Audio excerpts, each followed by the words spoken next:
I remember, I forgot to mention, this is the first movie I've ever been inside. I'm sorry, what? Your Honor, strike that for the record. Don't say you've been inside it. I wasn't a date so much, but like we were on an app and I was like, Jurassic Park, show me your compy pics.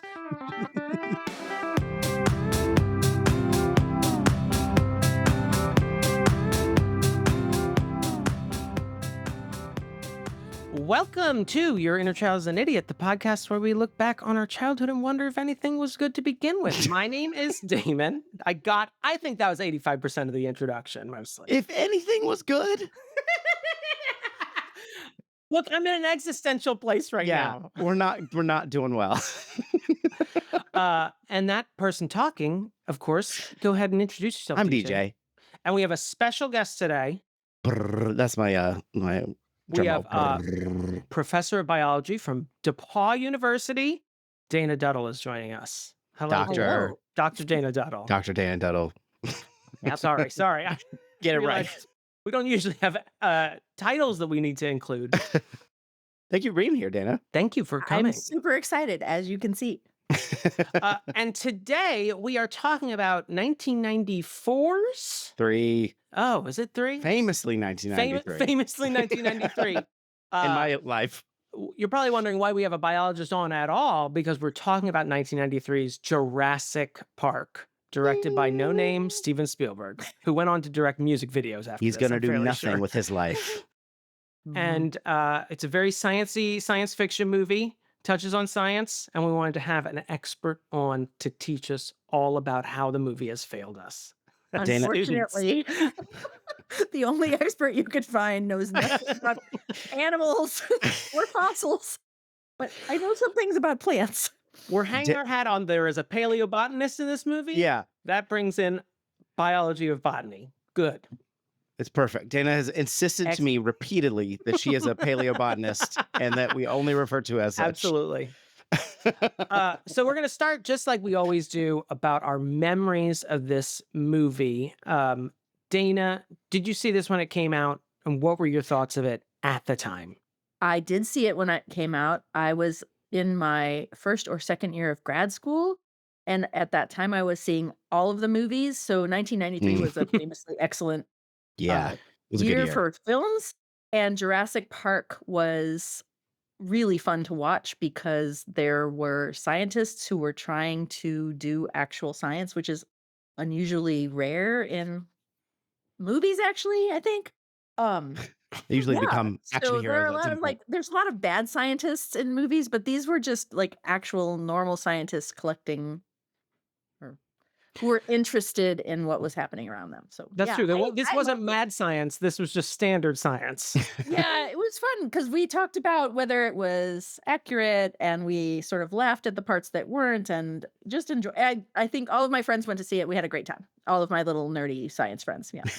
Okay, great. What about you, DJ? Did you see this dinosaur movie as a young child? As an 11-year-old straight boy, did I go see this dinosaur movie in 1993 100 times in the theater, and then like basically it's my favorite movie still? No. So end of segment. What do you have? Well, this is going to be really exciting for you, and you're suddenly going to get a lot of jokes from The Simpsons and Mystery Science Theater. This was targeted straight at my face, and it worked perfectly. I was already obsessed with dinosaurs since I was like 6, or whatever, and then this it came to life, and it still 30 something, it's not important, years later, let's not put a number on it, holds up like the other, we'll get to it, sequels don't, and it's just this is borderline a perfect movie in my opinion, and I have seen it recently enough that I don't think we're going to change my mind on that, but I'm open to it. We'll see. Once we get into the controversies of Jack Horner, who was basis for Dr. Grant. Look out. A little foreshadowing. Just like you, this came out probably in a weird way, I think it came out in the last possible minute because I was in my waning days of dinosaur, dinophilia.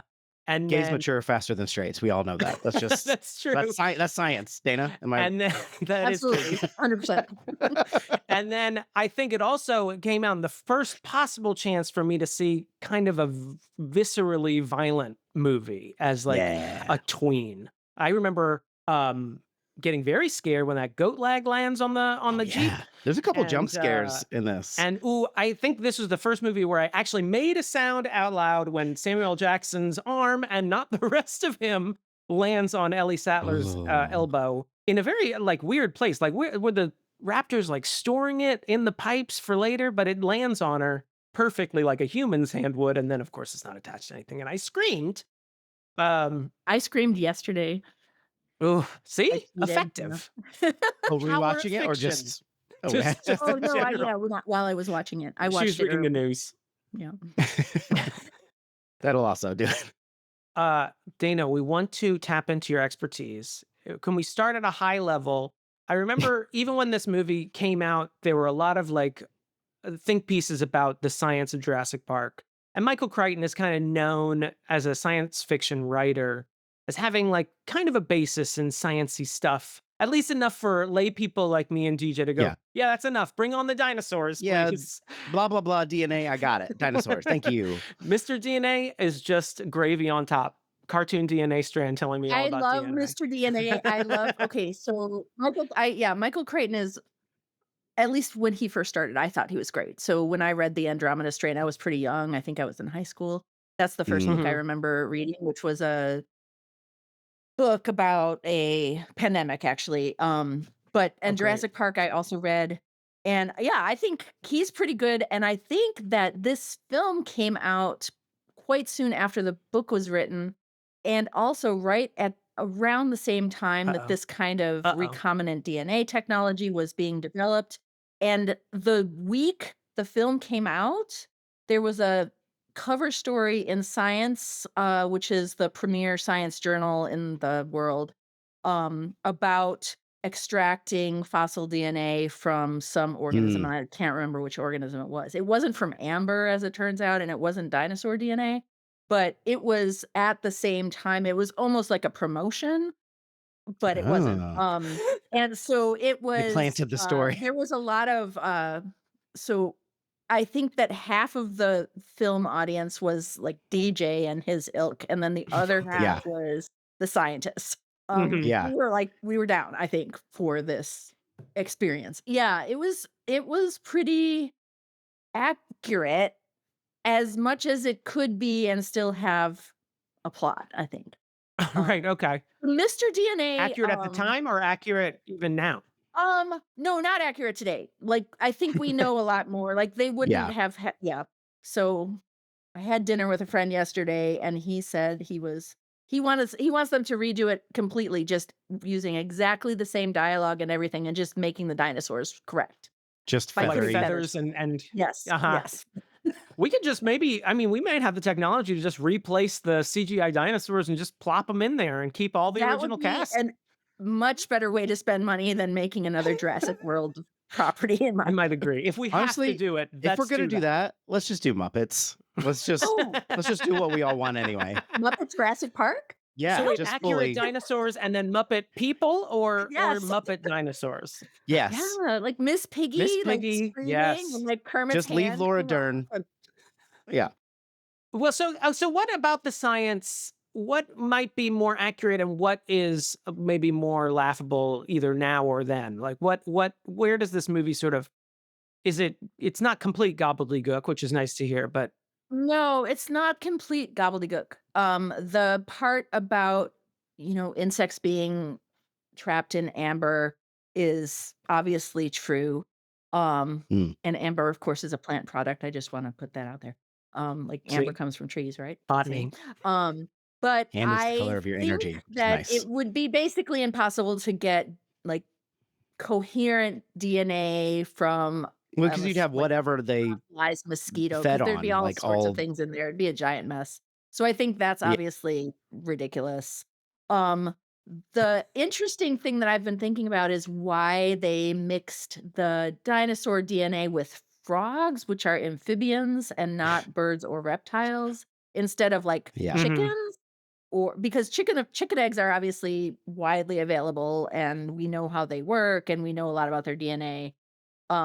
Or some other lizard, I think would have been better than a frog. I think they used frogs so that they could have the sex change.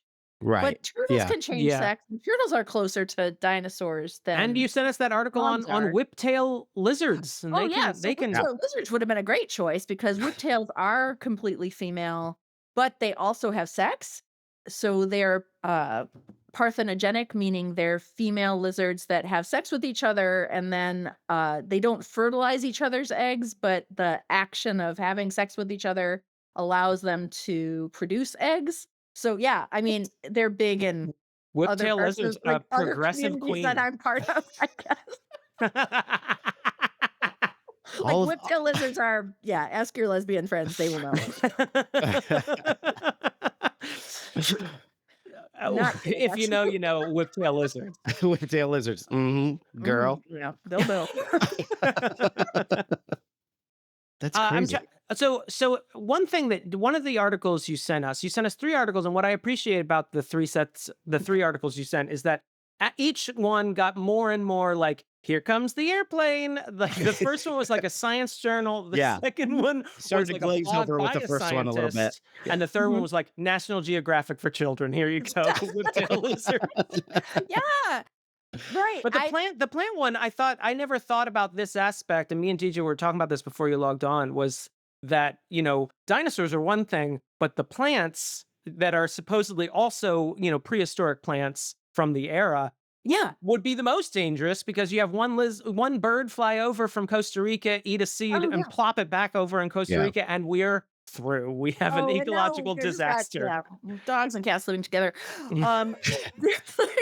No, it's really, and if you think about it, they drive up to Jurassic Park and they're driving through this forest, and at some point Ellie Sattler picks up a leaf and is like, "Oh, this looks like some sort of fossilized, or this shouldn't exist." And Mhm. she's Yeah.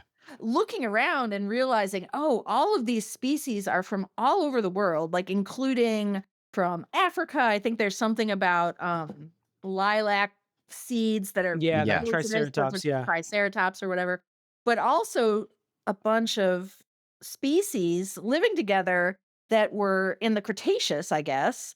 And nobody bats an eye at having gotten the plant DNA up and running and like cloned and growing, and That is nobody a good cares that question. might be a problem for the ecosystem. So I really like that article because it was pretty it sort of reminded us that the plants are actually the basis of the whole movie. Like the amber Yeah. is making this dinosaur DNA available. The plants are making the dinosaurs able to eat and live, Mhm. and they're also hiding the dinosaurs. They talk about how the forest is like an active participant in the horror Uh-huh. portion of it. And I don't I it's one of these articles that is written by academics, and it almost feels like a joke, but then when you Right. think about it, you're like, yeah, he's got Yeah. a point. Yeah. Fuck Weirdo. them trees. I agree. Plants are history's greatest monster. I couldn't agree Facts. more. Yeah, so and of course that lilac, the poison berries play a role in the plot and separate Ellie from Jack. Yeah. Is it Jack? Is that his name? Alan. Alan. Jack is the real monster. name. Yeah, Alan Grant is the Alan, good, yes. honorable man. So it's the plant that separates the two, like the groups. Yeah, so from a botanist point of view, like I think they're generally Not to mention, it's like the first hint that they're not really paying attention to what they're doing. It's Right. like That because they're they're just mixing Yeah. everything together and like, Yeah. I don't think the Triceratops eats this crap. And it's like, well, why'd you put it in here? Well, she says, even just Ellie in Sattler case. says, Yeah. because you put it here because it looks good, but you're not respecting how this world functioned together. Yeah, and she's the first person, I believe, and you may sorry, I feel like I'm giving all the spoilers to those of you who haven't watched Jurassic Park in the last 20 years. But she's the one who really speaks first, and I think most cogently. I mean, I'm not talking about Ian Malcolm because I think he's kind of a blowhard, right. but I They don't have those in academia, as I understand, yeah. right? Good The point. sunglass fiction wearing, for the leather jacket movie. wearing guy who just is Oh yeah, dominating no, the conversation. yeah, right. Oh my God. He's such a jerk. Anyway, he's also the only person who treats Ellie as if she's like he's the only one who harasses her. Everyone else treats her like a scientist. Ooh, that's a Yeah. I'm gonna make a And note. he's really a jerk. He's a lecherous one. But Ellie is really thoughtful when she's talking to Hammond. Is that his name? The park guy, the Yeah. head of the park. And she basically says, "Look, y'all, I fell for this too. It's an amazing idea, but you did this. You didn't think at all about what was going to do the ecosystem. You didn't think at all about how these organisms are going to interact with each other, much less us." And so I really appreciated her character because there are very few women scientists in film who Yeah. are taken seriously and who actually know some things. Now, why she knows enough to be a dinosaur veterinarian in Right, sure. addition to being a really good paleobotanist, I'm not sure. But she's just got a lot of hobbies, maybe. I don't know. Yeah, maybe she knows dinosaur dung and what to look She for can lilac she seeds. knows. Yeah, she knows a lot about how to care for the pustules on the tongue. I don't know. Yeah. When you Doesn't That's a make good any point sense too. to me. That's a good Why point should too. It even occurred to me, did dinosaurs eating all these mammals, right? Because there, of course, weren't mammals, Yeah, including humans. Oh. Yeah, they're eating including the humans. humans. Certainly, there were no humans or goats or whatever they were feeding those dinosaurs. do you think they the made them like velociraptors. Why they were feeding the mammals and thinking that would be a good idea seems. Well, yeah, could that screw up their digestive system or something? I like mean- feeding on a meat that they wouldn't have available? I feel like there were other problems, but yes, it might, right? We don't know. Yeah. We don't know. maybe Hagrid. maybe Dr. Was it Dr. Wong maybe he made BD like Wong's Wong? character, yeah. BD Doctor Wong's Who. character. Oh, he's Doctor- so good. Maybe he made like a lactate, but for eating mammals. So like Right. That's the thing that he I restricts just can't them go on. overboard.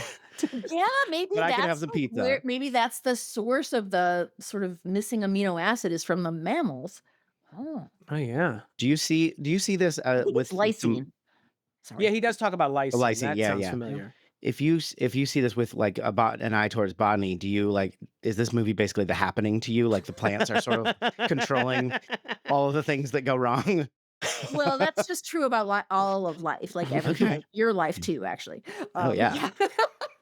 Yeah. So, I mean, just I say this to my students all the time, like take a deep breath, right, and think a plan because. Yeah. Okay. Yeah. Every time my allergies act up, I do, which Yeah, is well, awkward. that's Just I think of little pollen just like traveling through my I'm whole not system. sure what the situation was with flowering plants, whether there were flowering. See, I did not look up the evolution Oh, of yeah. plants before I did this podcast. That's a real so I'm gonna shame. be quiet because you're going to broadcast this to people, and I don't know who's going to hear it. But I don't She know. spent a lot of time researching pustules on dinosaur tongues, but nothing on flowering plants. I know. I'm sorry. Yeah, I don't know if I'm answering your questions. You're Oh, doing this- great. This is perfect. We're an entertainment podcast. You're doing great. Right. Good point. Well, here's what I have to say: that Mr. DNA video, Yeah. I think, holds up really well. Ooh. That the the part about the frogs and whatever, I'm not so sure, but I really like how he describes how DNA works and how they would have gotten like just the form of the video and the southern accent randomly of Oh the yeah, dinosaur. is so yeah, that's right, dinosaur. That's right. It's really well done, and I really appreciated that part. I appreciated the visitor center and how Yeah. you could have completely imagine that even now I think it was a good visitor center for early 90s, and I think even now it's pretty good. Oh yeah, it feels like Yeah. if you went to what's that animal themed part of Disney World, Animal it feels like that's Kingdom. one of the that feels Yeah. like the hotel you would stay in when you walk Yeah, in. Jeanette even likes the font, right? We saw the font, and you're like, now that's a font, like, much better than Avatar. It's Yeah, that's good. true. Yeah, Julio Torres isn't going to complain about the Jurassic Park font. It's like we literally have 6 movies telling us what a terrible idea this is. yeah. And I got to be honest, I would probably still go. I would still go. I would go. I would absolutely go. I would be like, "Oh, I should go just to see how terrible it is." And you're Yeah. like, I know this is my 6th waiver I've signed, but I still want to go. I'm I still still wanna see it. going. No, I definitely wanna see it, and this whole I'm kind of on random access mode, but I was thinking a lot about that the tagline, right? "Life finds a way," and I was Mhm. thinking about, these dinosaurs finding way, et cetera, but in the middle of the film, like or I guess it's the beginning of the last third of the film where the kids have come back and inexplicably they've been left alone, in the You gotta leave them amongst alone their enough. own devices, and they make their way like, they've just been through this incredibly traumatic thing, they've almost Yeah. died multiple times, they've seen other humans die, they don't know where their adults are, and Mhm. they see this buffet of food, and they go up to this buffet, and they're like and their eyes get huge, and they look at each other, and they grin, and they're super happy to, like, have dessert, Yeah. after this incredibly traumatic thing, and I think that would happen. Yeah. Yeah. Feel like that was really realistic? One of the things I And think that because it was at the tail end of my dinophilia, I think it really I mean, I I think that think a means lot of something kids who else. think about I think Tyler, take off the dinosaur suit, not right now. Come back later. We're not done yet. Still I recording. think It's not a one of the things when dinosaur, you're a it's a kid, whiptail. Oh, sorry. It's a whiptail. when you're a kid, like you think about like, oh, wouldn't it be cool to see dinosaurs? They're so awesome. You think almost like Calvin and Hobbes, like this idea of like hanging out and seeing dinosaurs, and this really literally recontextualizes dinosaurs by putting them in the present. And you're like, Yeah. no, you would be eaten. You would be Yeah. Yeah. killed instantaneously.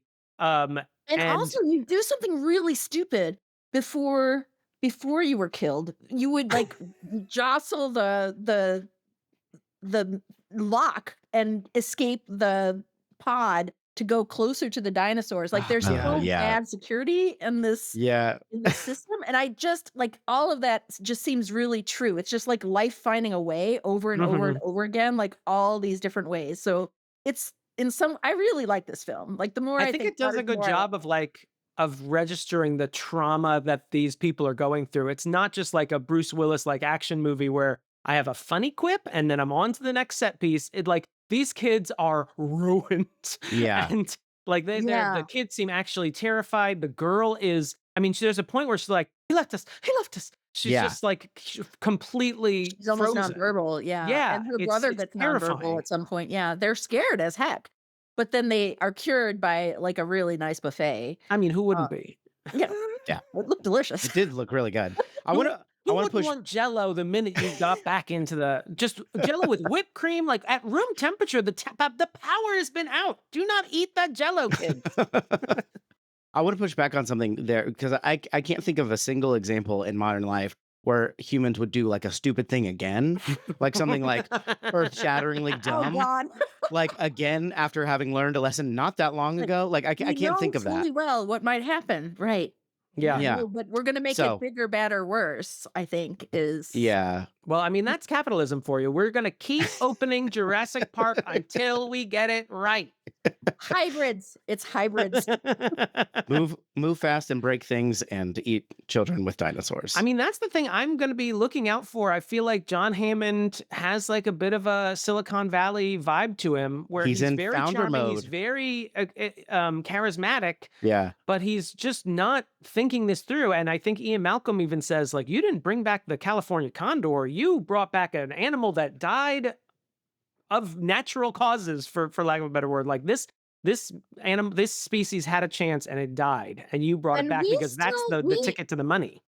You're absolutely right. I think there is a like a romanticism to humans. Like, for example, people are really seriously talking about making mammoths, right? They're not entirely joking about this.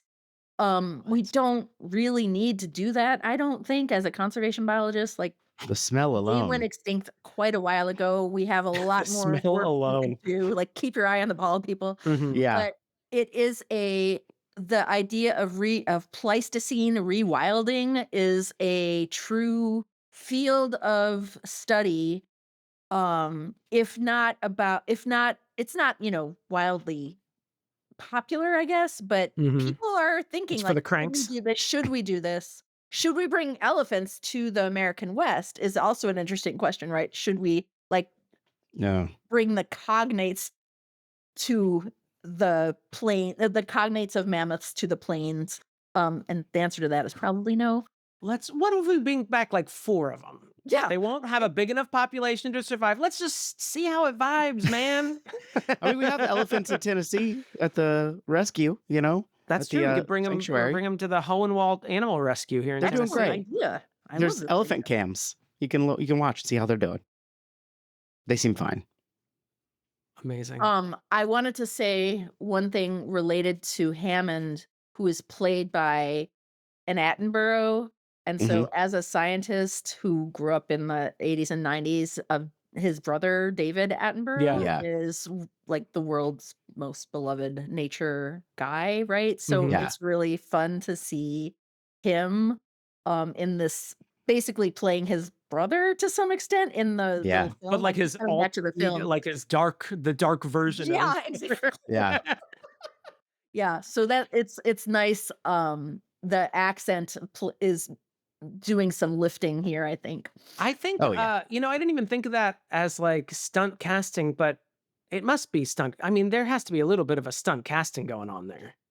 I wouldn't put it past Spielberg to have thought it actually through. I Like, knew that they were brothers, and I think I learned that after having seen Jurassic Park, so I didn't like apply that knowledge back.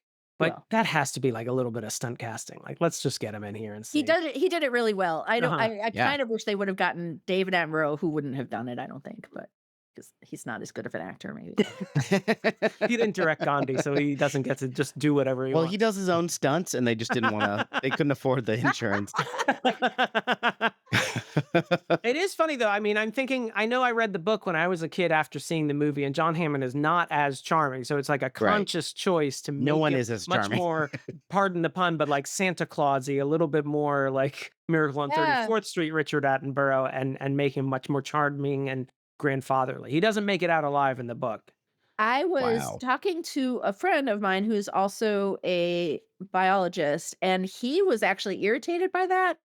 He thought that Hammond's character should have been more like obviously evil, but I kind of like the idea that he was just wrong rather than Yeah. like devious and terrible. Malicious and right. Yeah, I like the idea of him just being kind of hubristic and greedy, okay, but also just had a really big A idea. fool. Yeah. Yeah, and had Well, I enough think- money to pull it off. Another thing that we've never heard of before. When I feel like Crichton's more of a like good ideas guy, and whereas Spielberg brings a lot of nuance to, like, he's not always the most nuanced director, but like he brings a lot of like richness to the world and to the characters, and I think that's just one of the things. Like, Ellie's character as well, just like being this rich female character that you don't even like. It's not about her being female, you know what I mean? Whereas like every other time, like every other Jurassic Park movie, for example, you don't even get that, and but We it's- don't. We got yeah, that I think lady in high heels in the last 3 of them. Yeah. It was. Yeah, I no, mean, they that was also really- remarked upon as like we had 20 years between like the first one and the fourth one, and Yeah. we somehow went backwards. We went Yeah. backwards, in terms right? of 'Cause women represented on film. Ellie Sadler's wearing hiking boots. I mean, she's Mhm. wearing Yeah. shorts, which I would not do in the jungle, but she is in hiking boots, and she knows how to like move through the forests. Yeah, I'm not usually a huge Laura Dern fan, but I love this character. I've decided. I've changed my Careful, mind. your Whoa. queer card might get revoked with that kind of language. I know. Don't David tell her. Lynch just died, and you're saying these Oh, things. shoot, you're right. Yeah. Yeah, anything else about the science that you want to say that we I'm didn't trying cover to here, think if I'm sure there are other things. or uh, anything actually, anything else I that caught your really- ear? Okay, so I just have I still have a lot of questions about how it all works. Like, I'm just like the guy who like, jumps out of the ride and like wants to get Yeah. into the lab and talk to the scientist. Like, I want to know, like, where did they get those eggs? Are they did they if they used frog DNA, but then they have these things that look like ostrich eggs that they're incubating these things in, but then they're storing the embryos in little tubes. So like I just have a Yeah. lot of questions about how like the actual like bench science that they're Mhm. employing for these dinosaur clones. Um I and wouldn't I be think it surprised may if it be was that I'm not a all molecular like Disney biologist. style. So I'm sorry. I just said I was gonna. I wouldn't be surprised if it's all fake to like a Disney ride. Like that Yeah. BD Wong's I character is just an yeah. actor who's just there to rotate the eggs, and Well, it's that He all shows up that was fake. later even though.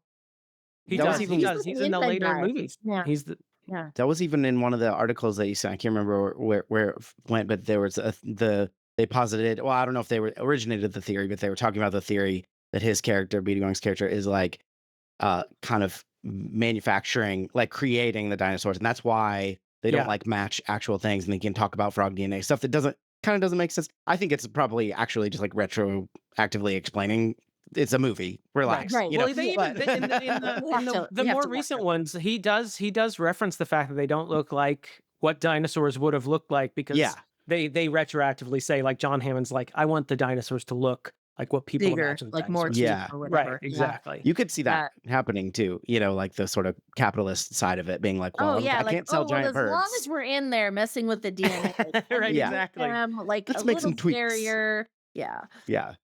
Um. Although, have you seen a Oh, I guess the cassowary? only other That's thing terrifying. to say. Oh, sorry, I interrupted you, DJ. Oh, we're Uh, just joking about cassowaries, how terrifying they are. Yeah. yeah, no, What about a cassowaries. 50-foot cassowary? Well, this is what I was gonna say. Is that I think I remember teaching. So I got my first teaching job in whatever 1998, 99, and I started teaching about evolution. And we talked briefly about dinosaurs being birds. And at that time in 99, people were still very surprised that dinosaurs and kind of disturbed that dinosaurs had feathers and colors and that, the Mhm. Right. T-Rex looked more like Big Bird than whatever we saw in Jurassic Park. So it was not too many years after that that people started understanding and learning in class like what the dinosaurs look like. But this movie, like I think, was on the leading edge of that. Not the Yeah, not they the talk about it leading in the edge, but yeah. yeah, it was nice to see that new idea being discussed. Yeah, so I guess I don't have much else to say other That's true. I than mean, I think it was the first time I had really heard that dinosaurs might be, more akin to birds than lizards. And I think it really settled into to the mainstream conversation. So it is, to its credit. yeah, I guess. Now it will be banned for DEI because of, talking about evolution just so freely. Oh, but they also Yeah. have a female scientist, which is And trans dinosaurs, actually. oh, So good for it. Yeah, no, yeah, no Jurassic Park for and any they're of us going evil forward. ones. So Yeah. Well, that's true. They are killing everyone. So maybe it would get under the wire there. Everyone knows Hammond and his woke enterprise, Jurassic God. Park. Well, Dana, I think that this has been great. Thanks for being Okay. here. It Yeah. has been great. It's been fun. Thank you for letting me be on your podcast. I'm a huge I'm fan. now sad that we didn't have you on for Little Shop of Horrors. I feel like that would have been. Oh Oh my yeah, God. that was a perfect opportunity. You really dropped the ball on that one. I would have Absolutely. lots to say, but that's okay. Another time. Any more plant-based when you movies, do we'll The keep you in Martian. mind. Oh, but The Martian was way past your Yeah, that's true. But inner if we child. keep going, eventually it'll become, nostalgic. your inner middle-aged person. Yeah. When we're 86 and we're still doing this, anything's fair game. Yeah. Okay. Yeah. Call me up. I'll be 94. So. Yeah. Thank you so All right. much. This has been great. Oh, nice to see you. Bye, Damon. Yeah. Bye, Bye. DJ. And it was great. Bye. And we're gonna watch the movie now. Me and DJ Yes. are, and Yeah. then we're gonna report back. Okay. And edit out all the silly stuff.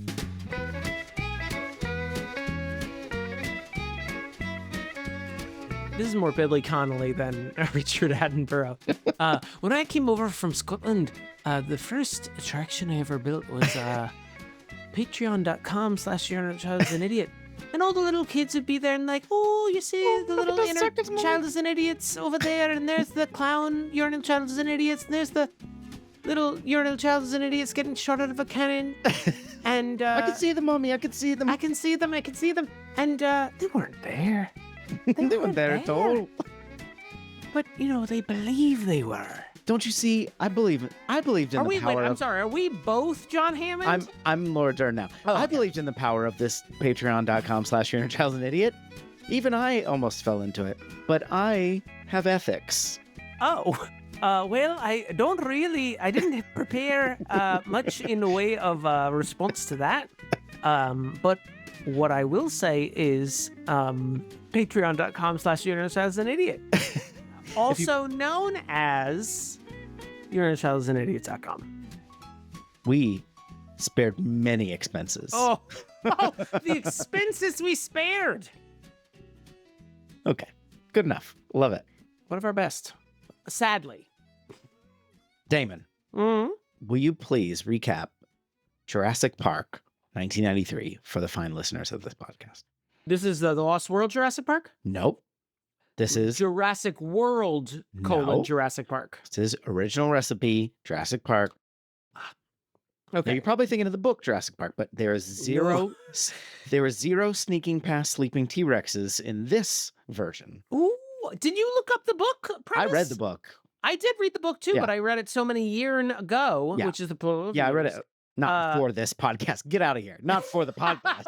Why would we ever spend time reading books? I watched a movie. What else do you want from me? DJ, I'm trying to keep this tight. So Thank let me you. just Thank you. let me just do the recap real quick. John Hammond, wealthy industrialist, builds a fun theme park built around the idea of man-eating monsters. And wouldn't you know it, just a slight technological hiccup causes all the fences to go down, and Oops. for the monsters, comma man-eating, to come out and eat a bunch of men. Hold on. Exclusively men. Yeah. Which is That we see, at troublesome to least. me as a men's rights advocate. I'm really Yeah. concerned about DEI and, discrimination Yeah, against, what the against hell, white men. Spielberg? Can't help but to notice who's getting thrown around, who's finding themselves in the maws of tyrannosaurs. Men, exclusively men. Anyway, as I was saying, eventually John Hammond finds out that his capitalist dreamland didn't work out, and he's going to go off into the sunset and realize that he just needed to move the park to San Diego in the Lost World Jurassic Park, coming out 4 years hence from now. Wait, that's not. Is that what? Okay, he's trying to do that. No, but the company out from under him in the Lost World is trying InGen? to Is that InGen? Yeah. InGen, yes. Anyway, also Sam Neill is there. He was Damien in The Omen Part 3. Laura Dern is there, daughter of Bruce Dern. And Things you know these people from. She was in The Lost Highway, I believe. Enlightened. And what? Enlightened. Oh, she was in Enlightened. Big Little Lies. In the future, she didn't have that knowledge. No, she's not like Merlin living backwards. And what else? There's children. And the bassist from Queen was there. Yeah. He also founded Facebook. He was one of the founders of Facebook. Yep. And Girl is also there. Girl from Angus. What's the alien movie that she's in with the little aliens? Toy Story. Spaced Invaders. Is that what I'm thinking of? Spaced Invaders? The hell you say? Sorry I'm for pretty your sure about tight this. runtime, but I'm gonna have to look up. I'm right about this. Get off me. 3 years Ariana before Richards. She this. is in Spaced Invaders with, of course, as we all remember, Patrick Reed Johnson and Douglas Barr. So We should definitely cover that movie, but not now. 'Cause we're talking Definitely? about yes. This was a special movie to me, but not as special as Jurassic Park, the movie we're talking about right now. well done. I want to introduce a topic immediately, Mm-hmm. and I feel like we have already talked a little bit about, at least in our present time, we've already talked a little bit about Star Wars, and I feel like I undersold John Williams a little bit. I know we talked about it a little bit, but John Williams' score in this is my favorite John Williams score, including Indiana Jones, including Star Wars. This is your favorite one. This is my favorite one. Okay. I'm just Now gonna I know, stand and we on didn't get a chance to cover it while Dr. Duddle was here. But do you want to sing a few bars of yours and your wife's lyrics that you put to John Williams' score of Jurassic It's Park? a dinosaur. It's a dinosaur. It's a T-Rex. It's a raptor. And you It could, does capture the majesty of bringing long extinct animals back to life. yeah, you can't really use the Latin names or it starts to get a little wordy. It does. You want to Dilophosaurus, it's a gallum. It's a I mean, gallimimus. you can probably find. I remember they gave them like quippy names on the Yeah. Jurassic Park Like tie-in toys, compies, and I was those like, little I'm guys. not calling them that. I'm gonna call them Gallimimus. I'm not gonna call them Gallies or whatever you want me to call them. These, yeah, that's like what you give pets, not these creatures that eat you. Yeah, absolutely. John Williams' score is really good. It Yeah. did take me into a universe when just scores were big. I feel like we're in a score nadir right now, Yeah. where everything is just low hums, and nothing is very memorable. It's pretty much just what's his name? Michael Giacchino or whatever that does the like Pixar stuff. That's like he's like the last. I mean, you've got the people still like John Williams is still around, Sylvester's still around, but like he's the one like still doing it. And I guess the Game of Thrones guys he's trying sometimes. Ramin Djawadi. There's plenty of incredible composers. No, out there. you're absolutely right. I'm But just saying, like, what I feel like the when I see popularity these of it. big, like, blockbuster Yeah. movies, their big motifs are, Wow. and I'm like, yes, this does take me back to Superman. It was cool. Usually, there's a giant laser shooting into the sky. I will say that, Yeah. which is a sense memory I have. I don't know if it started with Inception, but that was the score of it. Like, it was like, and that actually made sense because it was the song that they kept using, or was it La Vie en Rose or something, like slowed down like Mhm. incredible, like thousands of times or whatever. And that, But they also, I Amazing. mean, I feel even with Man of Steel, the Man of was like, whoa, Yeah. whoa. I'm like, this is the theme. Like, John Williams, speak of the devil, also wrote a memorable theme for Superman, and you want to follow it up with, whoa, whoa. You're right. It is a good score. I love it. Brass. I just love brass. Suck it, woodwinds. I like brass. Wow. Man, yeah, get likes out of here. brass. Fucking reeds. He's a you're brass single, man. You're double reeds. Fuck off. There's different themes. I love it. It's great. Can we talk about our beloved characters? Yes. Would love to. I love a mudge. I'm sorry? I love a mudge. Please Oh, you continue. probably... this is how it appears on the back of the Jurassic Park toy for Alan Grant. But Okay. a curmudgeon Oh, a is the mudge. Latin name Gotcha. for his type of person. Mudgies. Yeah. Yeah, got I it. like a mudgy. And he is delightfully curmudgeonly. I remember Yes. Siskel and Ebert because as a kid I watched Siskel and Ebert watch a lot.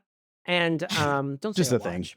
Mm-hmm. I watched them a lot, and they hated all the characters in Jurassic Park. Insane to me.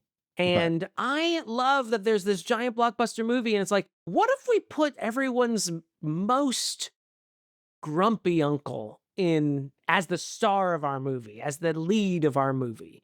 He's got a little kerchief on, which is cute. He's got his little hat. Yeah. He hates kids, which I hate kids. But kids also like me, which is also a curse I have. Kids are a lot like cats in that if you try Yeah. to give them less attention, they just want to be around you more and get their hair on you. Except for me and Tippy, we have a mutual respect. Well, me and Tippy have an unmutual respect. It's not which is mutual at she's all. like, get fucked, old man, until it's dinner time. But yeah. Alan Grant is, I love him. Every time he's just like, "Ugh." But he's also like shows real emotion, like when Hammond first shows up at their dig site and gives them, they're like, I need you to come look at the park. And they're like, what the hell? What are you talking about? And then he like, we'll fund you for 3 years. And he's This like, is the genuinely... scene after he delightfully tells a kid how he could die. Yes. I feel like he genuinely shows, you see like real emotions too. Like he's a 3-dimensional character and he like, Well, I think you grows. see what's important to him. Like he sees like, oh, I can Yeah. fund my dig for 4 years. Yeah. And, your favorite moment, Alan Grant moment where he smells the egg. I feel like What the while fuck? weird, Also, I feel like tracks with him. He's like, well, I've never gotten to smell a fresh dinosaur egg, so why would I pass up this Yeah, chance right now? I have to. I have I to must. smell this egg. Mm-hmm. Well, they say, I mean, if you're gonna make a hollandaise sauce, which is what I assumed he was doing, you want to use the freshest eggs. Yeah. And so he was probably smelling it to see, could I make a hollandaise sauce? Do you have an immersion blender, Dr. Grant? You can do it without it, but it's but real you're hard. gonna want it. Yeah, he obviously becomes attached to the children. They become attached to him. He takes care of them. You see that he's, you know, a genuinely caring man, even for kids.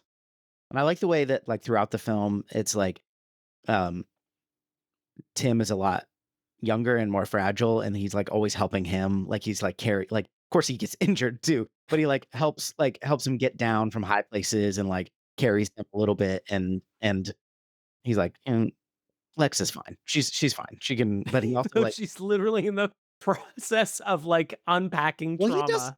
She's obviously more she's emotionally destroyed, and Tim's just physically destroyed. We can work with that. Yeah. Lex, just hang out in the sewer for a bit. Lex, I can't help you with that right now. We've got to do more immediately. This is going to take years. Yeah. But you know what won't take years? Getting Tim out of that tree. But he does do his best even with that by you know, reassuring her that that's not what I'm gonna do. I do like that line, even though it's almost unmemorable, but for some reason it always stuck with me. But that's not what I'm gonna do. Because I'm not It's blood-sucking lawyer. For one, it's like I just want to reassure you that I'm not going anywhere, even though I won't physically be in your presence for the next bit. But it also, the way Sam Neill plays it is like, I am annoyed with you right now, and I just need to do this thing. But that's not what I'm gonna do. I Shut up. didn't read it as annoying at all. read it I did not read that as annoyed. You're bringing that to the table, I think. I'm bringing a lot to this table. Okay, so Dr. Allen, we also have Dr. Ellie Sattler. Do you want to talk about her? Yes. Now, Dana brought up the fact that Ellie is wearing shorts, which is not what you'd want to do in an environ such as this. She But did. I don't know if say- she even packed. She just like came straight from the archaeological. No, she was wearing pants at the dig in the Badlands. Okay, all right. So I do want to say, in Ms. Sattler's defense, Dr. Sattler's defense. Wow. Second time Disrespect. I dismissed the degree of a woman on this episode. Keep that up. That's great. Jesus Christ. You talk about men's rights once, and it just sinks into your brain. It's a self-fulfilling prophecy. In her defense, I feel like she thought she was going to an Like a resort. attraction, an Yeah. event space, Yeah. and she didn't know she would be hiking or running from monsters the entire time. Yeah, if you say Costa Rica, I don't think pants. I'm just I am also a very sweaty person. Some might say I just give a humid aura, and I would be like, I don't care what nettles or bugs bite my legs. I am not going to be swampy in my lower equator for the entire trip. You're lucky I'm not going full Winnie the Pooh, all right? Y'all cool with this? Well, keep your eyes up here then, buddy. Mr. Gennaro, Esquire. Notice how I gave him a title. Yeah, see? What's Respect wrong with for the me? men. Dr. Sattler rules. By the way, I know this is early, but she is my Catherine O'Hara Memorial MVP because Laura Dern crushes it. Dr. Sattler is a great character. Just fucking crushing it. I don't know why she is an expert in Triceratops eating half. It doesn't matter. Or animals in general. We touched on that with Dr. Duddle. We did. I do want to sort of, because I didn't realize the extent before we had watched it. And now this movie is not alone in this problem, which is when movies have a character who is smart, they just assume that character is smart in literally everything. I'm sure if there was a moment where Ellie Sattler had to sing, she would fucking nail it. She's like, oh, don't worry, I have perfect pitch. I don't know. She's not only, she's a paleobotanist. Yeah. Great. That's what she studied. I assume she has a doctorate in paleobotany. Then she's an expert in analyzing symptoms in a long extinct animal species. She's looking at She pustules has on the tongue. she She's has looking at the cows. dilated. Her family has cows. That is established in the movie. Is it? No. Oh. But I'm going to assume. I was like, wow, they really did their research. I was about to let it all go. So she's looking at like the dilation of the pupils of the Triceratops. And it's one thing, like, I imagine you'd have a passing knowledge of like toxins in plants and what they can do to certain animals. But like, this is a long extinct bird-like creature, possibly. You know exactly what would happen to it if it ate West Indian lilac. She's also going through feces piles of a Triceratops, again, a long extinct animal. Then she's like, she's like doing Malcolm's triage. She's like doing his what's that thing? She gives him morphine. She gives him like cc's of morphine, which is ludicrous. Which reminded me of Dr. Venkman in Ghostbusters also delivering morphine to another famous Dana Barrett. And I'm like, Doctor, what right no, do I don't you think have? You're a doctor in whatever fake science they have in Ghostbusters. What is this? You know, I think part of it is a layman being like, you know, some science shit. Yeah, she knows her shit. But also, if the three people on this episode of this podcast, you, me, and Dana, went to Jurassic Park in real life, who is going to be the most likely to have any sort of idea what's going on with Tracer? I'll tell you what, it's not me. And I'm going to guess it's not me, you. because I get nauseous around blood.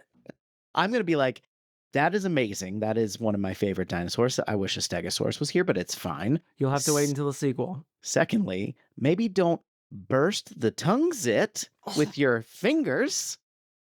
I don't know much about dinosaurs, but I know that's the gross stuff that's coming out of that. All right, so you're just missing the knowledge of a woman doctor here in this episode. I just wanted to check. I just wanted to write it down in the You're trying to drag me down with you, and it's not going to happen.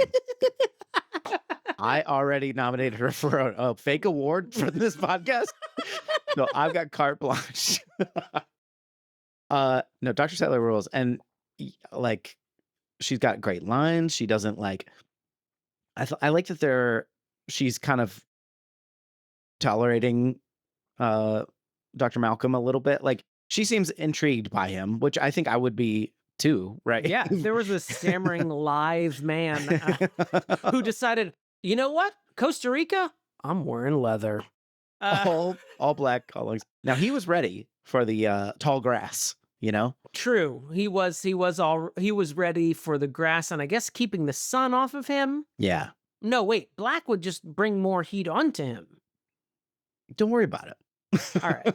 I'm interested in why you say she tolerates him, because I would argue that she is engaged with him. I don't think she's going to leave Dr. Grant by any means, but I think she's much more into the flirting than tolerating the flirting. Yeah, I think you're right. And I think I saw her like playing dumb with his chaos theory a little bit when she's like, that went right over my head. I don't think she's like actually knows chaos theory and is pretending she doesn't. I just think she's like, although this movie might be like, oh, by the way, she's also a chaotician. Yeah.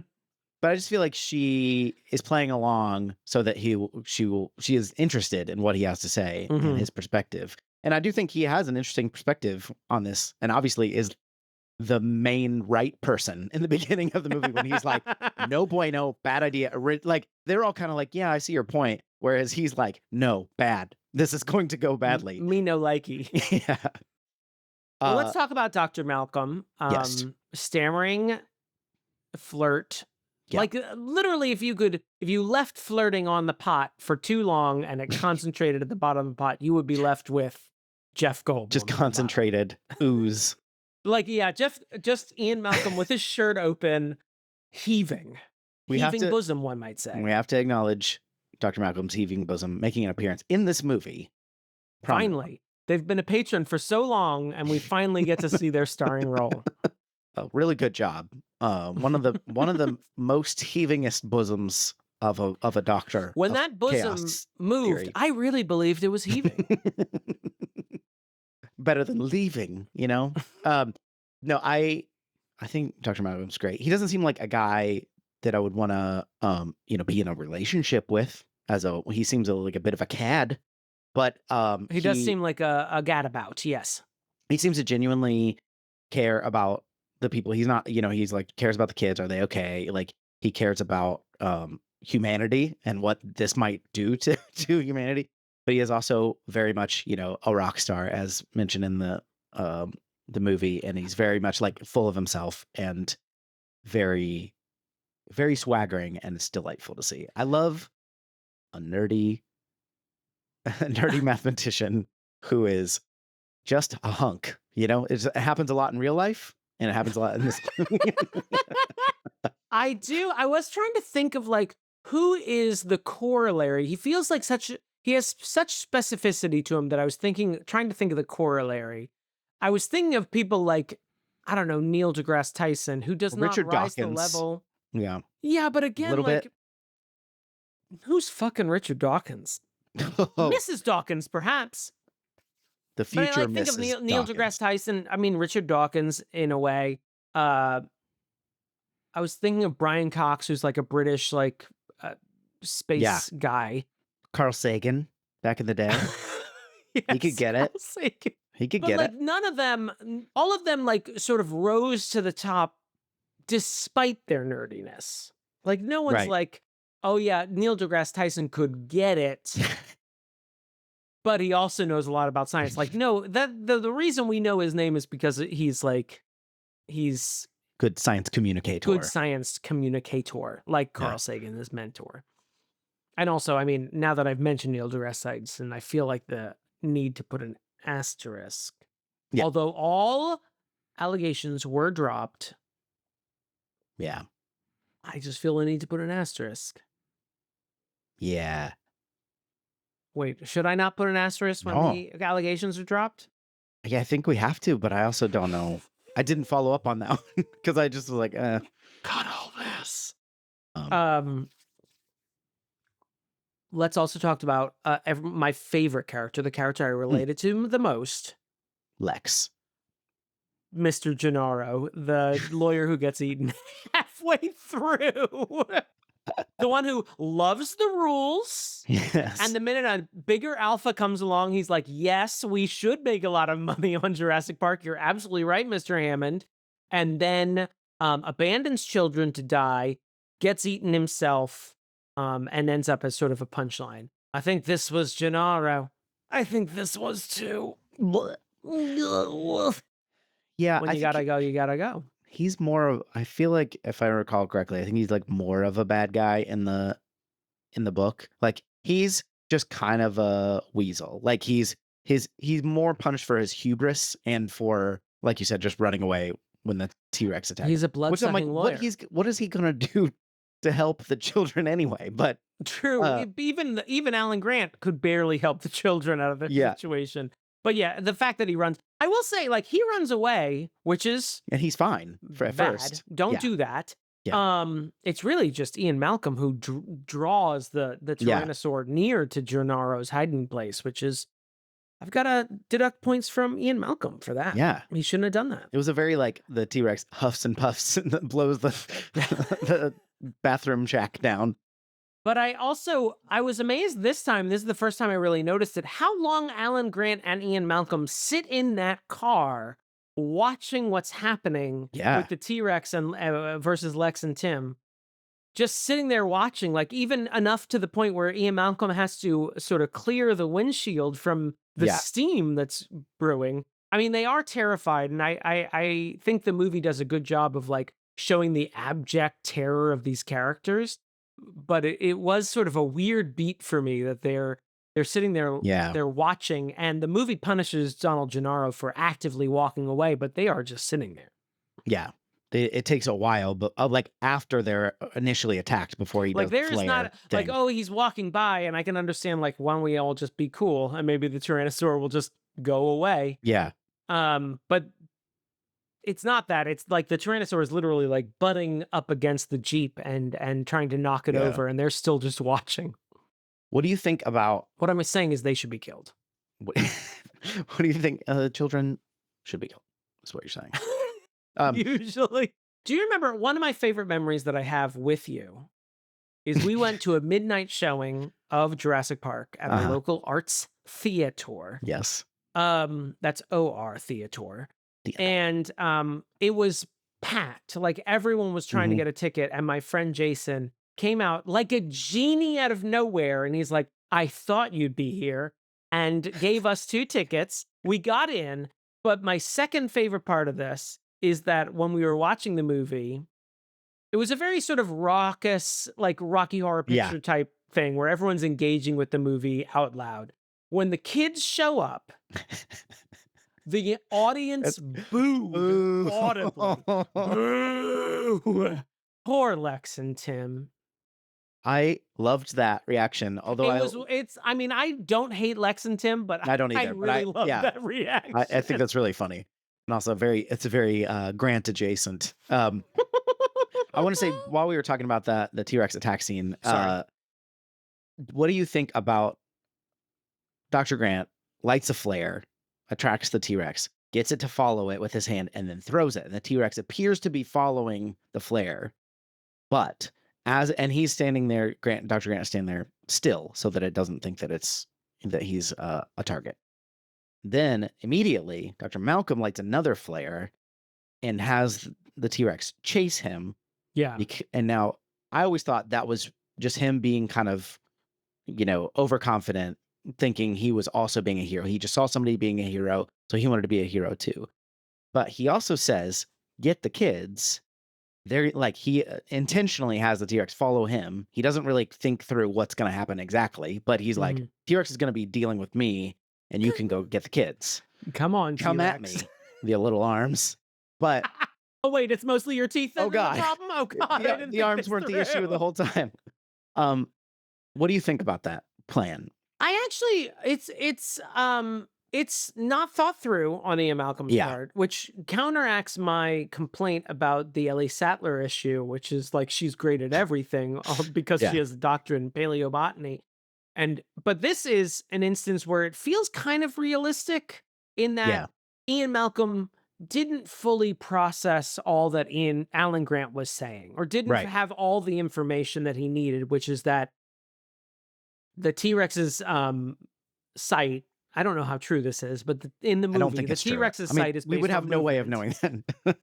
and so Alan Grant completely still waves the flare, which draws the T-Rex's gaze. Ian Malcolm sees what Alan Grant is doing and interprets it incorrectly, which is like, oh, no matter what I do, all I need to do is light a flare and it'll follow it. And it's like, no. The important part is that you are completely still except for the flare.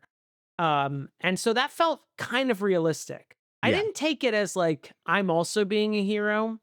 I do take it as like, go save the kids. I'm going to continue doing what you did, even though I didn't fully understand what it was you were doing. It felt very realistic. And I will say, I think we talked about this a little bit with Dana, but I think one of the great strengths of this movie is how realistically, or maybe more realistically than you typically see in a big blockbuster movie than this, how it processes trauma and how it processes like injuries. Like people are being injured in very serious ways. And unlike like John McClane in Die Hard, they don't just like get up 20 minutes later. Like, no, they're incapacitated. They have broken their legs like Ian Malcolm, or they've lost their torso like Mr. Gennaro. I feel like... Yeah, you could call him incapacitated, I suppose.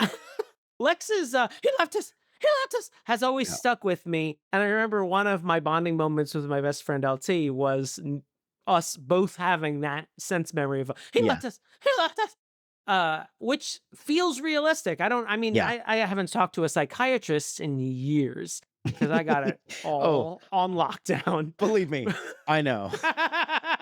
But it feels more real than you would expect from a big blockbuster popcorn movie like this. It feels like people are coping with trauma, and you really feel that they're going to be dealing with this for years, and the complete and utter disregard that John Hammond had for their safety has put them at best, at psychological trauma that they will be working with for decades to come. including his grandchildren. You know what I His mean? grandchildren. Not just the scientists he's never who really just met. went through a divorce, which all 80s Yeah. and 90s movies told me was the worst thing that could happen to kids. I always thought that was such a stupid plan, Malcolm's plan, because I'm like, he already got the T-Rex to go away It temporarily. is frustrating knowing that Alan Grant had succeeded. Go on. But if you think about it, you know, how far could he have thrown it, and how long would that have occupied the T-Rex? Probably not super long. Maybe long enough to run away. It's hard to say. But It's all he curious does, if you wonder if they had stuck with the original audio that they had chosen for the T-Rex, which was a dog. that is kind of what it looks like with its. Oh, I will hug him and squeeze him and name him George. And then they realized, wait, we can't use this audio. His arms are too small to hug anything. Do you We're want to gonna talk have to go with like a walrus and a tiger mixed. mixed? Okay, let's move on to other characters. So we talked Okay. about Gennaro. He's just kind of like, I want I to say think- Hammond for the end, by the way. I just want to say Okay. that. he's got Gennaro does like, he's, you know, a Weasley lawyer, but he's definitely just like, yeah, money. Oh yeah, money. I get He it. feels very much like Jaws, like, oh, the terrible characters need to die. The terrible characters need to suffer. Anyone who showed hubris will be destroyed. Like that's When he the literally rule. represents the investors, which I guess Mhm. would be Engine, which we learn about later. But like Correct. he so he already is not on like this moralistic ground or something. He's just there to be like, protect their investment. Is this going to lose money? Then we need to shut it down. It's then- interesting because at first he is bringing in Malcolm, but the investors want him and Malcolm there, and he is very much like sort of stern, surprisingly stern with Hammond. Yeah. He's like, this isn't like a tourist vacation. We are here to inspect the viability of this park, and if they're not satisfied by the end of the weekend, I'm not satisfied. And it's kind of like, oh yeah, someone's gonna stick it to this old fuck. Yeah. He's a fuck for moralistic and ethical reasons, not because he's old. I don't want to come off as ageist right there. Thank you. Thank thank you for saying that. me. Just sexist, not ageist. And then, I mean, just like the complete bastard that he is, the minute he sees the brachiosaur at the beginning, he's like, we're going to make so much money off this place. Yeah. But he is a rule follower, so I am sympathetic to him. When they break the Mr. DNA ride, he's like, I They don't can't think do we're that. supposed to do that. Which I could almost hear if a character hadn't said that, I would have said that in 1994 in the theater. Like, excuse me, No, everyone, the can't do ride that. is not complete yet. You're gonna hurt yourself. Not on the dinosaurs, but on the slow-moving ride. Why do we even need the bars? It just sort of shifts slowly. Do you want to talk about the kids? a little Yes. bit? Yeah. I do think the actors themselves are both really good. Yeah. I like them both generally. I like them more the older I get. I think I was a little annoyed with them because they were so fucking cool when I was a kid. You think you're so cool. You think you're so cool, Tim, because you read a dinosaur book. Lex is, it does feel like Lex is a little bit of the Meg Griffin of this movie, where the movie just keeps shitting on her over and over and over again. Like, she gets sneezed on by a brachiosaur for literally no reason Yeah. that I can ascertain. Like, it just seems like, what if we just dropped her in a bunch of mud? Like, fuck this girl. And it feels like the vegetarianism feels like a little bit of a punchline. And I'm like, Yeah. guys, we're dealing with vegans these days. I would take a vegetarian any day of the week. Oh, you still eat cheese? Oh, this is totally This is easy. cake. You're not Luckily, we making a spare big no deal of expense what because honey I purchased? Great. Yeah, the sneeze thing is also like, we don't know what kind of diseases that thing has. That's a good point. And that mucus went in her mouth. Yeah. Here's the thing about me. I don't like dinosaur mucus in my mouth. I don't like mucus in general. Mucus Sure. is like one of the few visceral body fluids that actually just on site makes me want to Ralph. We were at a Chewy's, Tex-Mex restaurant I'm familiar. earlier this week. and there were blinds on the windows, and I could see Oh, hanging from the blinds no. No, you didn't. what could only be described Brachiosaurus mucus. as a brachiosaur bogey hanging off of there. And all I want to do, because my 8-year-old brain was like, tell everyone you can. Make everyone look at it because you're grossed out. Everyone else's dinner should be ruined as well. But it's all I could stare at. And then I also have a sense memory once of my friend David when I was a tween, blowing his nose, and he said, "Hey, when he blew his nose like somewhere else, and then like he came in with a fist, and he was like, 'Hey, I want to show you something,' and he showed me the open tissue, and I almost threw up, which is weird." Which No, is weird that's for not me 'cause weird. I could watch someone throw up in front of me and be like, someone needs to get that person some help. But boogers, I'm like, gross. We should Mm. all just burn this room to the ground. Disgusting. I think Lex does get a little shunned, but I think she's a really interesting character because they make her she's a hacker. She helps She's a Healy. hacker. She saves the day. At the end, she helps them figure out the door locks, gives them at least a little bit of of help or a few minutes of respite from the attacking raptors. She also A like little bit of a respite. yeah. She's the queen of the raptors. Hey guys, come on. We've been going at it for like 2 hours. This was Union says we get a 15-minute break. the ages were reversed in the book, and so the You have a the lot more boy memories of the book than I do. the boy was older, and he was also the same characteristics as Lex. Like he was the smart one, he was a hacker, Interesting. and so that makes the little girl Lex in the book like does nothing. She's like She's just around for the ride. just around. Whereas Tim, in this movie, he has a lot of really funny lines. He gets like, he's not like you said, John McClane, like, but he's he's an active Well, character kids are in the like book. made out of rubber bands and cardboard. They You're can take fine. a lot of stuff. You're He fine. got electrocuted. He got thrown into a tree. He fell out of a tree, had a car drop on top of him. And then he's He's cracking fine. wise at the bottom. And we're back in the car again. I Would like that I trees. You weren't could in the last crack one. the wise that Tim Hammond can. I like the kids in this. I think they do a great job. I think the actors do a great job.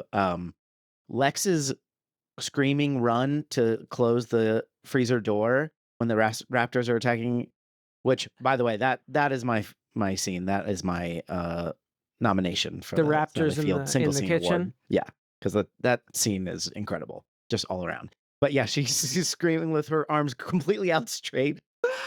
It's a reverse great Woody. every time. Yeah, it is. All her limbs are completely rigid Yeah. rather than Woody's just noodle arms. No, that is I do have a sense memory of her running like that. I like that. I also remember that when she falls through the ceiling, when they're crawling through the Oh, ceiling God. tiles Yeah. and she falls, the stunt woman who was playing Lex for that shot looked up accidentally, Yeah. which is stunt woman? No. 101. And this is one of the first times where they're like, why don't we just cut out Ariana Richards' face and just paste it on the stunt woman? And they did. And it still kind of works. It's still kind of that, and then the scene where Laura Dern is running away from who's the guy, the clever girl. He's like running away from the raptors from Muldoon. And it's very clearly a cut to a stunt person, like with a wig, like a very bad. It's like that's not Laura Dern's hair. Even in an action scene, her hair looks better than that. But that's the first time I ever noticed it in a movie, because I people point out these things all the time. I'm just like I'm exactly what they want, which is I'm watching her leg almost get hit by the snapped up by the velociraptor. I'm not watching her face. And the same thing in that. I'm not watching how many units she's got clipped into her hair. Yeah. But what I really like about the kids in this is that they're obviously in need of rescue a lot of times because they're children and they're being attacked by dinosaurs. But they also are very active participants. They like make choices. They have their own sort of arcs that happen, even if they're just kind of like get rescued. I also feel like Tim, they feel like kids. Yeah. They don't feel overly precocious, which is what usually turns me off about kids in movies. I'm like, Yeah. stop talking like an adult, please, you grosso. I like that. I mean, Tim is into dinosaurs, and that is, as we established in our intro, very much Yes. a kid thing. Yeah. So that tracks. And I feel like when they're talking to Alan Grant, they're very kid-like. Yeah. They're like, "What are you gonna do now that you don't have to dig up dinosaurs anymore?" And they talk like kids talk. They talk in Yeah. a way that kids understand the world, and I feel like that really works. I do want to point out, since we already have called out Dr. Malcolm's Heaving Bosom, I also want to call out another patron of the show, Zachary Hartley, Mm.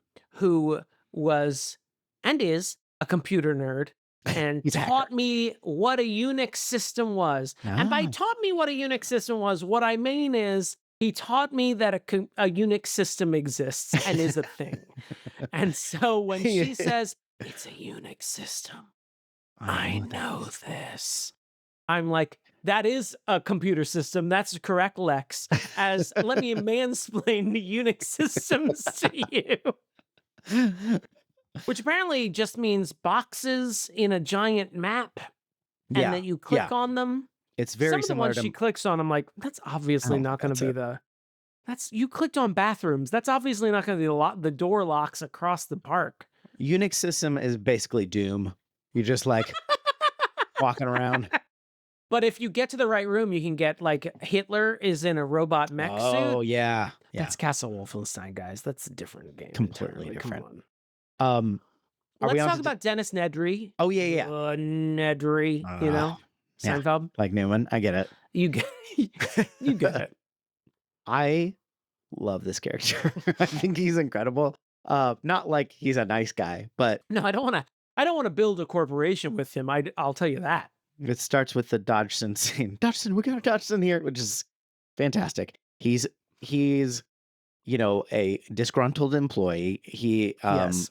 He actually, I think he's a dick about it. He doesn't go out the right way, but he seems to have a point because this entire park is built on his work and his work alone. Lauren even was like, yeah, maybe you should have had more than one developer work on this. But also he's a complete like jerk about it. And He is a jackass, and he I have doesn't- met many a jackass who are very good at computers. and in let me my say this life. for the record, for the police that are listening. Corporate espionage, holy shit. Wow, you can't even get it out because you don't believe in what you're saying. Corporate espionage is never the answer. And I think you and I can both agree on the record right now that's As an employee of a corporation, I agree. But there's I guess a subplot that got cut, and I think it's more close to I don't remember the He book falls part of in it. love with a dinosaur. Yeah, where he and the Dilophosaurus actually go off together and they have little spitting babies. Mhm. But no, It supports traditional marriage, yes. in the because they're all subplot female. in the cut subplot, like there's a John Hammond docks his pay or undercuts his pay or something. Like there's something and there's actually a lawsuit or something like that. There's like a whole thing that I'm glad that they cut. When But as like a part of his backstory, like there is like they establish. I don't know what how far actually it got happened. in the I don't know how far it got in the script, but like that was actually part of a thing because Hammond is a lot more nefarious in the book. Like he's Yes. actually more of a straight up bad guy, and we'll get to that more later. But like in this, he's a little bit more like, hey, we agreed to a price, you agreed to a thing, but very obviously, this is beyond the scope of what Nedry agreed to. So it's People like, love. I mean, people who Yeah. hire you for things always love to say, "We agreed to a price. We agreed to a thing," and then you realize what the thing is, and you're like, "Absolutely not." yeah, Yeah, I am a lot more sympathetic to Dennis Nedry in this viewing than in past viewings, for all the reasons you said. It seems Yeah. like he's being shit upon. Also, just process mapping, also coming from a corporate world. It's just a bad idea to have one guy in charge of any aspect of your company. Because if that guy gets sick, if he goes on parental leave, he sells if all he your dies, embryos. if Yeah. he steals all your embryos, which also become eggs, which also he sells to your competitors, Oof. what are you gonna do? Yeah. You really want to make sure that everyone has process knowledge so that if someone is out, another person can pick up their work. Yeah. But it doesn't seem like that's the case, especially when there's a tropical depression headed towards your island. Can we talk Wayne about the Knight, I embryo? think, does. I'm Sorry. sorry. I Go. just wanted to say Wayne Knight Yeah. does a great job. He's I great. feel like there are a few fat jokes sprinkled in. Yeah, Not a lot of them, but enough where I'm like, come on, guys. Yeah. They talk about him, when he goes missing, John Hammond says, check the vending machines. He did say he was going to the vending machine, but it is True, very but much. it feels like a little bit like fat coded. Like, Yes, absolutely. oh, these fat people with their Yeah. vending machines. Yeah. Also, we meet him while he's eating. But I mean, Wayne Knight is just a really great. He's so I mean, good. when I He's think an about asshole. Wayne Knight, like, I don't know if it's just luck. I mean, he's a talented character actor, but like, he is in some primo 90s ephemera. He is Newman on Seinfeld. He is Nedry in Jurassic Park. He's in JFK. He's in Basic Instinct.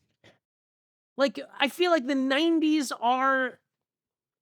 He is the Cloud Atlas of the 90s. Everything stems from Wayne Knight. Space Jam, another one. Oh yeah. Space Jam. Friend of the He show. does the only 3 times funny over. joke in Space Jam where they talk about all the corporate, ad stuff that Michael Jordan does. It's true. Wow. The Wayne cold Knight, if you want to be a storage. guest on the show, just Come let us on, know. come on by. The cold storage scene, the embryos that he steals, is like MCU cameos of like other dinosaurs that we don't get to see. That is actually quite accurate. Because we do see your Stegosaurus. It's the one appearance of Stegosaurus Yeah. in this movie. Yeah, it's a shame. It does feel like when they finally appear in Lost World, because I think there's also Stegosaurus in the book Jurassic Park. Stegosaurus actually appears. I think I don't remember. And it does feel like when they appear in Lost World, it was like, we know you all wanted to see Stegosaurus, so here they are. That is, oh my God, the MCU is, yes. And I'd be the one guy who's never heard of dinosaurs leaning into you at the theater like, who's Stegosaurus? Who's that guy? Who's that guy? And you'd be That's like, an okay, so Ankylosaurus. so in oh no, I can't remember any Marvel storylines anymore. So in Guardians of the Galaxy 2, we go back to the Cretaceous period. I was trying to, Crisis on Infinite Earths. That's what I There was you trying to go, think yeah. of. So in Crisis of Infinite Earths, Stegosaurus appears, and he's got plate powers on his back. So Yeah. don't ask. Unless you want to read the whole series again. I do remember also from the book that Nedry's death is the one that stuck with me the most because, like Alan Grant describes, he gets killed not by Dilophosaurus, he gets killed by raptors, and he feels his own intestines as he dies. And that always stuck with, for some reason, that stuck with my 10-year-old brain. Always stuck with me. We're almost to Hammond. Do we need to touch on Samuel Do you want to talk Jackson? about Muldoon and Arnold? Yeah. I mean, this is very early Samuel L. Jackson. This may be my first Samuel L. Jackson role. Yeah, maybe. Hang Yeah. on to your butts. Hold on to your butts. I think it's the hold on to your butts. Of course. His Don't first hang appearance on to is them. as a PA speaker because he's like, if you want to go to the last ferry is leaving now or whatever. Oh, that's Samuel L. Jackson. He doesn't get that much to do. He's kind of the number 2 or something. I don't know the hierarchy of. Yeah, I don't Jurassic know Park, if he would usually, if Hammond's not around, he would be running He's that like operations internal manager. operations. Yeah. But he's just kind of like a little bit of a another. Why can't I think of the phrase I want? Lackey.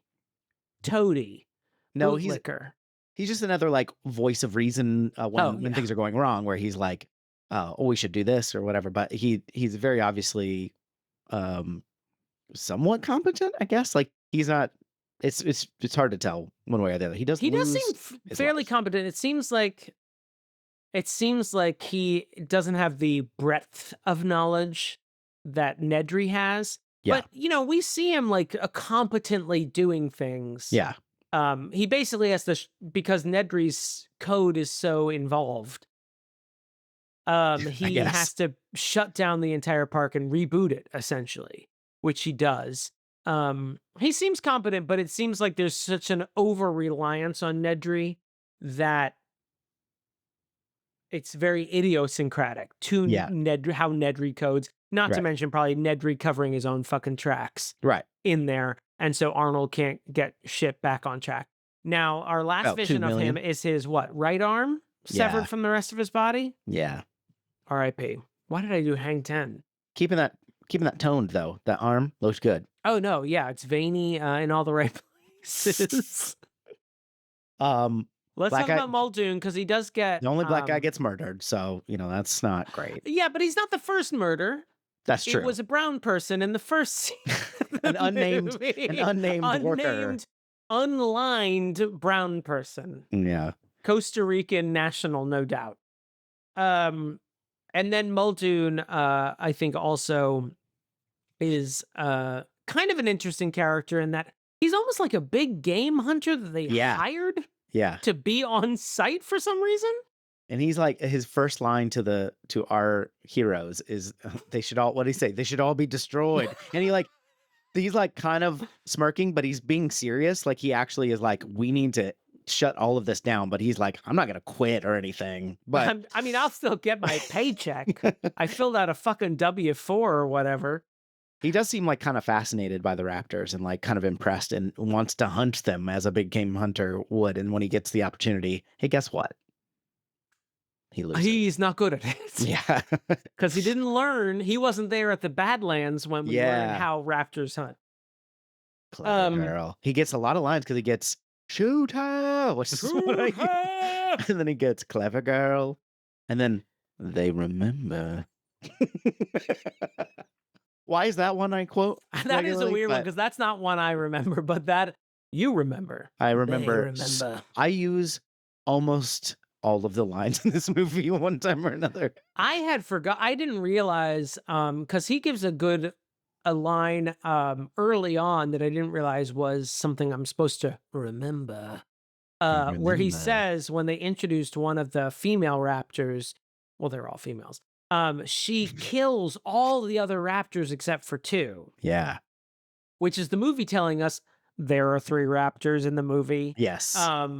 And that's why when there's like a scene, I think once Alan Grant and Ellie Sattler are at the internal operations building, they're like, where's the other raptor? They're wondering where the other ones are. Yeah. Because there's 2 accounted for. Where's the 3rd one? And I didn't realize, like, oh, they only have so many. Except for that baby raptor that BD Wong was holding. Yeah. I'm sure Let's that talk one will about turn out fine. Let's talk about John Hammond. Yeah. God, I really fucking hate him this viewing. I think in the year of our Lord 2025, my patience for John Hammond is fucking out the window. Get fucked, muchacho. I do not want you around. What is it about modern day that makes you think like a pretty incompetent, overconfident billionaire is going to ruin everything?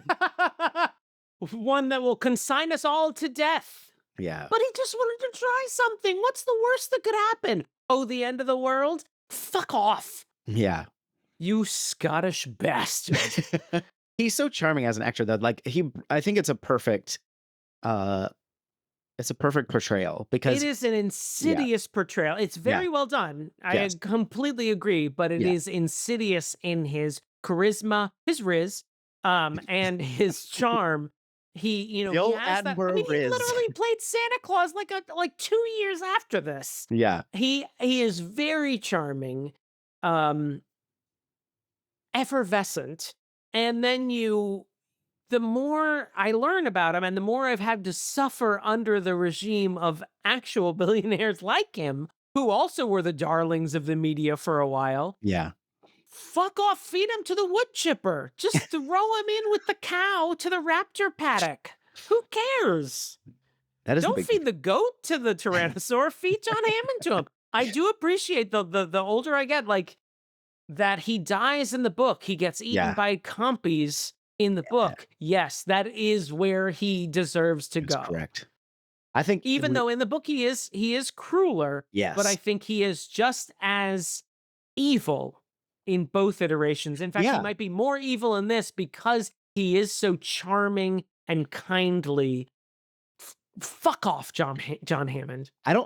It's not even characterization that's different between. I'm sure there's some of that I don't remember as well, the characterization of him in the book.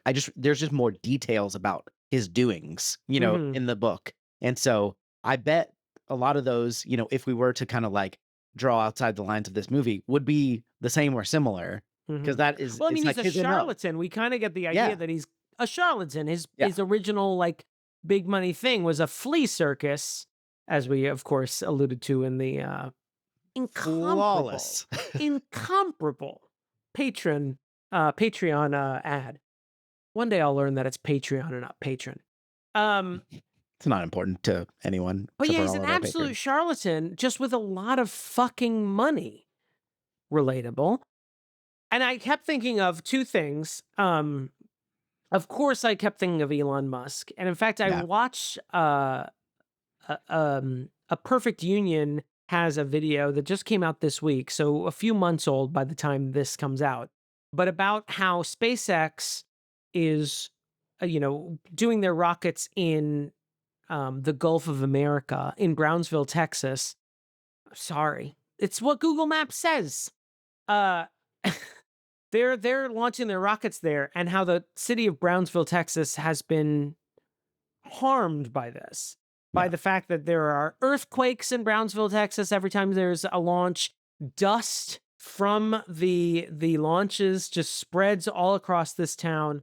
The ecological damage from the birds and the turtles that nest in the Mm. Gulf of Mexico in that area are devastated because they've blown up several rockets that never actually got off the fucking ground. So, I mean, that devastates the environment there. And I kept thinking of John Hammond while I was watching. I was like, fuck that guy. Fuck that guy. And I also kept thinking of, do you know this guy, Brian Johnson? From He is a tech AC/DC? bro. I'm afraid not. Okay. He's a tech bro who is into longevity science. Nice. He wants to.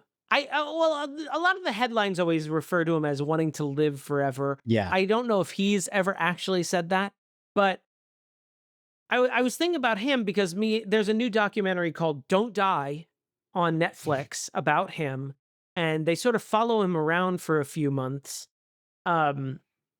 And he's very good, and I think this is a talent of various people these days. I think a lot of people are very good at couching the selfish, narcissistic thing they were going to do anyway Right. in To, like, a greater good. psychological or scientific or even just like political language that makes it seem like they're doing something for the greater good. Yeah. But it's really just the shit they wanted to do anyway. And I think Brian Johnson is really good at this. And I think John Hammond is also good at this, where it's like, no, I'm doing this for science. Yeah. And with Brian Johnson, like, he's not actually like running like any scientific experiments that meet the scientific method. He's just taking a bunch of supplements and doing a bunch of experiments on his own body. So at best, we know how to keep a Brian Johnson alive Right. for 150 years, but we don't know how to keep anyone else alive. Yeah. And I think that the same way, like, John Hammond couches this in this idea of like, no, I'm doing this for science. I'm like, no, you fuck. You opened an amusement park. You could have Right. spread your wealth to like scientists and given grants and all this stuff, but you built a profit-making experience. And yeah, you can have coupon day every once in a while, but it's still a profit-generating thing. You're still a fucking capitalist in the end. You can couch it in Mr. DNA all you want, but it's an amusement park. Yeah. When Get fucked. And I love the approach that's just very apropos of like his spare no expense. He keeps saying spare no expense, Yeah. but he's obviously spared expenses on the internal workings, on treating his On workers, Dennis Nedry. on Dennis Nedry, but probably not just Dennis Nedry. He's the only example that we have, but like, how well is Mr. Arnold being paid? You know what I mean? Like, Mhm. like, is he compensating people? It's not just like how much they're getting, but like what, obviously he's putting the attention, the monetary attention where he thinks he needs to sell, which is Right. very corporate, which is very capitalist Look at forward this thing. beautiful like welcome center we have. Look at these beautiful paddocks we have. Look at all this stuff. Yeah. But like on the back end, when you get actually to those internal operations room, it's not very fancy in there. Yeah. And it's a very threadbare There's operation. 3 full-time people working Yeah. there, whatever. Yeah. And Nedry even says that, like, I built a system where very minimal staff can run it at all times from this room. And it's like, I'm not sure you should be doing that with something of this scope. And also the whole theme of this of this movie, I think, is applicable to what's happening with a lot of things, but AI specifically, where they're like, hey, there's a way to do this, and the reason that the scientific method exists is not because scientists are a bunch of fucking nerds, which they are, of course, but Of course. But I it's mean that in the nicest way possible. it's that this is what vets information. This is what lets us actually make a conclusion that's worth a shit, and why it's important to do these steps, even though they're annoying, even though they're costly, even though they take a long time. And that's exactly what we're like, oh, no, I'll just skip that. And I'm like, we know what happens if you skip it. It's the worst thing of any whatever you're exploring, because you're making it happen by How many skipping the necessary times steps. in world history has a Tyrannosaurus gotten loose because some venture capitalists wanted to just get At things least done? 6 and upcoming 7th time. Stop building these theme parks. Thank you for the emphasis clap. Stop building theme parks based on I need a extinct drag queen animals. to come in here and clap on sync as I say stop building these theme parks. Before we Don't forget, in Jurassic World, Jimmy Fallon is culpable. He has Oh, blood on that's his hands. right. It's his fault. I agree. I couldn't agree more. Before we get to go to verdict, I want to talk about Spielberg, because Now, is that a character in this, or yeah, it's one of the dinosaurs. It's the nickname for the Ankylosaurus. the Spielbergosaurus? Yeah, It's too wordy. Just call him Spielberg. this is like one of the best examples of the Spielberg shot, where we for a long time before we see that first Brachiosaurus, we are on our characters. We're on Gennaro, we're on Alan Grant, we're on Dr. Sadler, and we're on Mia Malgo, and we got to see them all like looking in various states of awe. Like, he turns Dr. Sadler's head because she's not paying attention. She's paying attention to the extinct leaf. I love it. Spielberg, there's so many iconic shots in this too. Like, it's so obvious now. This is obviously a very well decorated movie, a very well regarded movie, but it's just, you can really go for those shots and not nail it. But every single one is nailed in this movie. Like the shot of the T-Rex's foot coming down in the mud, the T-Rex's eye in the car window, the raptor like breathing on the fogging up the glass. Yeah. Oh man, the whole kitchen scene with the raptors. Oh man, it's so good. The only one that I think is a little too cheesy for me is at the very end. The T-Rex. Well, first of all, the T-Rex ex machina coming in is a little. I'm for it as an ending just because it's like, this is great. Even though you're like, you know what? I don't care by this point. I'm ready to go home. This is I great. agree. And I feel like that is, in essence, camp. I feel like is. that is that moment. I'm like, this is so ridiculous. I accept it on its face. I will not dig into this. I do see, But the banner is the where that's too much. That's too much. Icing on the cake. There is no such thing as too much. Once we have entered into the realm of camp, bring it on. Banners flying over. I remember, I forgot to mention, this is the first movie I've ever been inside. I'm sorry. What? Your Honor, strike that for the record. Did you guys don't say you've been date? inside it? I wasn't a date so much, but like we were on an app, and I was like, Okay. Jurassic Park, show Yes, me your please. compy pics. But this is the first movie I've ever seen in the theater where, when that happened, when the T-Rex came out of fucking nowhere, the audience cheered Yeah. and clapped. And I know there are people that hate that. It's so Yeah. stupid. We're in a movie. It's not a play. Right. Why are you clapping? No one There can is hear you. something about that, and I'm sure I've said this on the podcast before. I unabashedly love it because I feel like it's this weird lizard brain moment where I'm like, I don't know how to react to this, but I just want to clap because I'm having so much fun. I know that Steven Spielberg isn't here. I know the actor playing the T-Rex isn't here, but I want to let them know that I'm appreciating what they're doing. I love it when people clap in movies. Little known fact, Spielberg was at every showing of Jurassic Park in the initial theater. He was there next to me and Irene Bennett when we went to see it. Sweeping up with a little. I dustpan. love the When Dinosaurs Rule the Earth banner. I'm like, give it to me. Yes, gravy on top. Gravy on top of the gravy. Who cares? I do realize, because I know this has been picked over many times, there is some sort of tarp in the Welcome Center, and you can see daylight coming through it. And I think that's their sort of like, this is how the T-Rex got in here. Yeah, right. Although it's like, the Welcome Center seems pretty built since you're putting things into it. You're putting bones as a decoration into it. You wouldn't do that when there's still a wing needing to be built.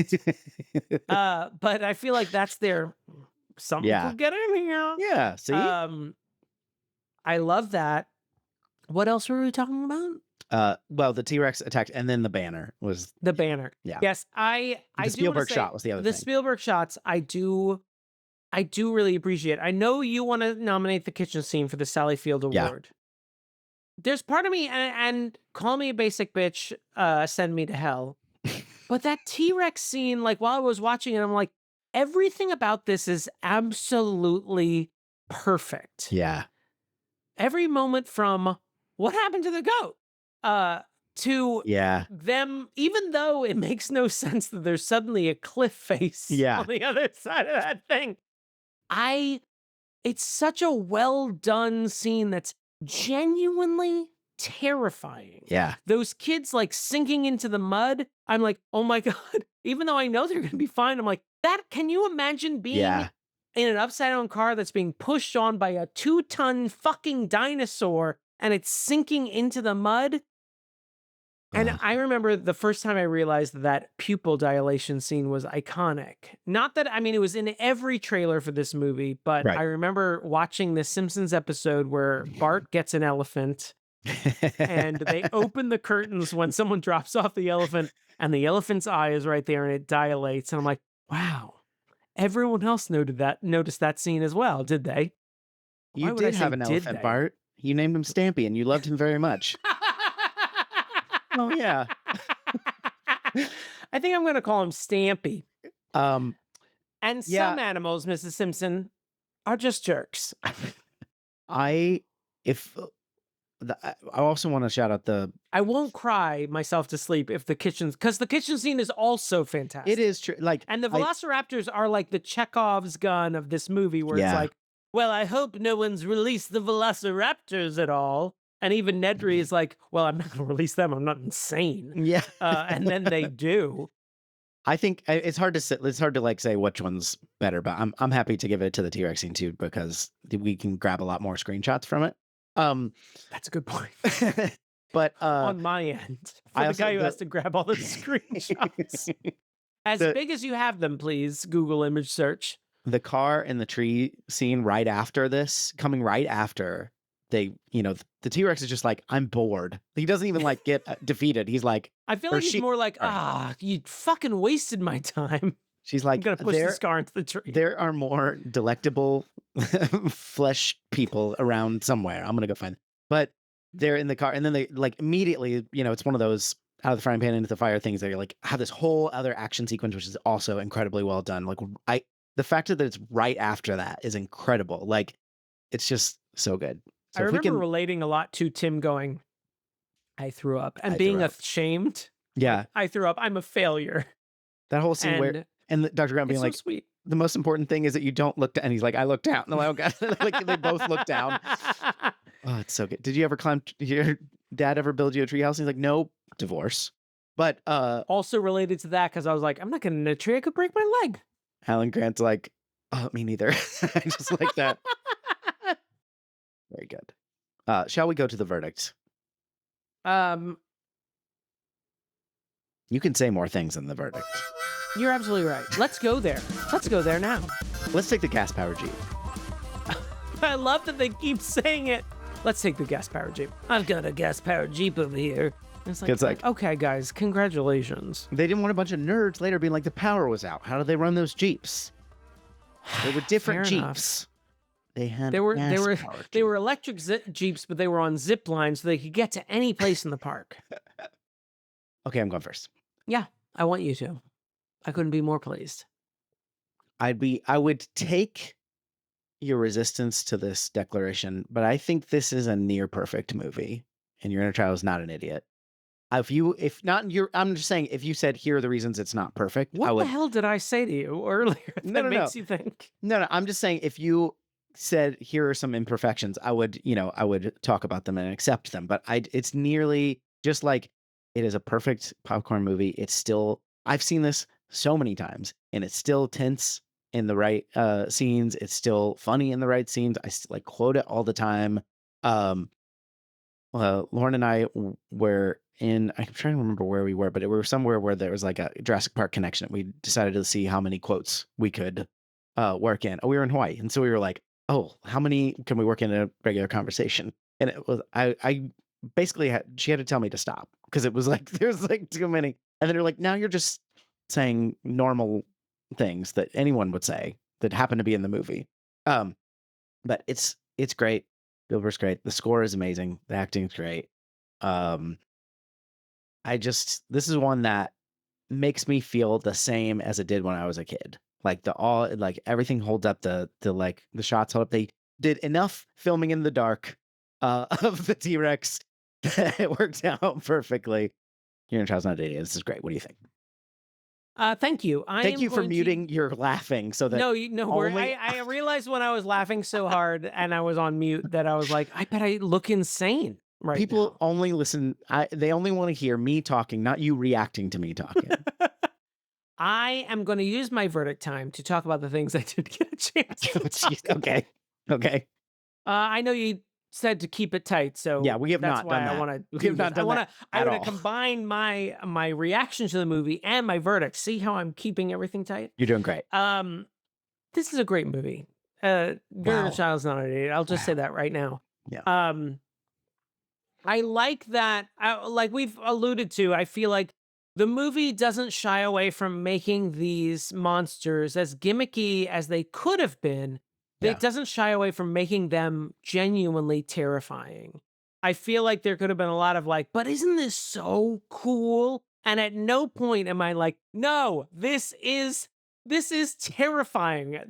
Don't do this, everyone. Even like whatever age I was, 12-year-old me was like, no, absolutely not. A point that all the subsequent movies missed. Exactly. Like every other movie is like, but aren't dinosaurs kind of cool? Like, no, you have missed the point of your own premise. You got high on your own supply, Jurassic Park movies. It happens. Seeds and stems. I do want to point out one thing I wanted to bring up during our main reaction, which is, and we alluded to this when we talked to Dr. Duddle, which is that even though this movie is set off the coast of Costa Rica, there are little to no Costa Ricans in it, as far as we can tell. Yeah. And while I think that is an omission of the movie, thematically, I think it's very appropriate. Right. In that, yeah, it does feel like a bunch of rich Americans would buy an island off the coast of Costa Rica and then keep a bunch of Costa Ricans off of it. Yeah. And then when the environmental damage happens, fuck you, Costa Rica. Peace. We got to get out of here. I just wanted to say that. Here's some things I really liked. The raptors are really cute, even though they're murderous beasts. I like that they tap their toes when they're impatient. A little Morse code. But here's the other thing. And Tyler pointed this out to me. And I just want, in case my mother, father, and or brother are listening, there is a moment at the end when one of the raptors pops his head and he's sort of under the tarp, partially under a tarp. And Tyler turned to me and he said, that's kind of like when you were a kid and you would sing Me, Mary, Me, Mary. And I was like, oh my God, that's absolutely correct. Now allow me to tell you guys what that means. When I was a kid. I already know this. You haven't told me this, but I already know how this is going to go. We had a blue felt blanket that, was just sort of like one of the go-to blankets that you could grab around the house in case you're cold. And I would wrap it around my head and I would go up to members of my family and sing a song of my own composition. And I would go, it was titled Me Mary, Mm-hmm. and I would sing Me Mary, bum bum bum bum bum bum, and it came with a little butt shake. And Tyler reminded me that the raptor is doing Is doing Me Me Mary. Mary. Yeah. Just in case you're curious, like, who's Mary? The Virgin Mary. Right, Just so right. you're aware. That's who I'm referring to. I bet that The killed with your parents. mother of our God, Mary. I bet that killed with your parents, didn't it? They fucking loved it. Even though technically I'm doing a drag performance. Oh, not in public, Deal not in with front of that, children. Phyllis. Deal Yeah. with that, Phyllis. Well, I was a kid doing it. Where did I pick it up? Ooh. Probably going to drag performances myself. You went to one of those brunches and it corrupted you forever. I went to drag brunch. I had a grapefruit mimosa and realized the drag is for me. Yeah. But Catholic drag. Anyway, this movie is great. I mean, it's one of those movies where, kind of like Silence of the Lambs, where the actual the source of the movie, the adaptation, is like, it's a good book. It's a fun book, but I feel like the movie really brings it into its own, and having it at the hands of someone like Steven Spielberg, who's like, don't worry, I know exactly what I'm doing, is a real treat. And for all the faults that we talked about with while we were with Dana, and even in our reactions here, it's just really good. And I'm in the same boat as you. I have the same reactions as I did when I was a kid, where I'm really excited that the T-Rex is the hero because he was my favorite dinosaur, but I'm still fucking terrified of him and keeping a respectful distance from him. Or her. Hashtag feminism. Her. Sorry, now I'm just picturing you in Yellowstone, keeping a respectful distance from the grizzlies. I forgot what I was going to say. It was going to be mostly about Me Mary. It's a good song. Me Mary. Bum, bum, bum, bum, bum, bum. Unfortunately, all of our blankets in our house are warm colors, but So you not can't do it. red, which, I mean, I could get away with a red blanket wrapped around because in medieval times, they associated Mary with the color red. That's why ladybugs get their name. The lady they're referring to is Mary. But we don't have any blue blankets in the house, which is a real shame. So I can't do a Me Mary in my own home as an adult. Is this the America I voted for? I voted for Trump so I could Me Mary in my own home. I didn't know he would fire all the federal employees and not allow me to Me Mary in my own home. I never thought the leopards would eat my face. Yeah. I was going to say something, but now I can't remember what it was. Was it about the Virgin Mary? I don't think it was. That's weird because we were talking about Jurassic Park, so it feels only natural that you would address the virgin birth or the Immaculate Conception, which is Mary's birth, common misconception. You were talking about before. Just walking all over that. No, you are absolutely right. We're going to cut all this eventually. No, keep it. Don't listen to him. Keep Rob, it. do not listen to him. Keep it. Rob. Listen to me. Thank you know for, how first we've of all, never emailed, so this is our first. This is our first impression. You wanted the first impression for you to ignore my claims? First of all, thank you for all of your hard work, and I'm sorry this is so long. Secondly, do not listen to him. I want to find what I was going to say and then decide if it was worth saying. Okay, so before Me Mary, we were talking about what a sentence. Go on. Or you were talking about the virgin birth. Raptors and tarps. Toe tapping. Are you talking about T-Rexes being my favorite dinosaur, and I love that he was the hero? Yeah. I don't know, it's gone. What do you think, everybody? Email us, yourinnerchildsandidiot@gmail.com. You can text us or leave us a voicemail, 615-576-0525. We want to thank Dr. Dana Duddle. Thank you, Dr. Dana so much for bringing actual knowledge to this podcast for the first time. I still have Space Invaders on one of my tabs. I just want you to know that I'm that I'm opening a new tab so that I can keep Spaced Invaders open, and I'm going to look into it. Yeah. I bet some memories will come flooding back. I know I have, to quote Gandalf the Grey, I have no memory memory of this place. Tell me when you're in there. Tell me I'm when here, you're but inside. I think you and I both know who should be the top. Oh yeah. Okay. Don't say the top. Who should be the top? Don't say that. Thank you to our patrons for supporting the show, including yes, Dr. Malcolm's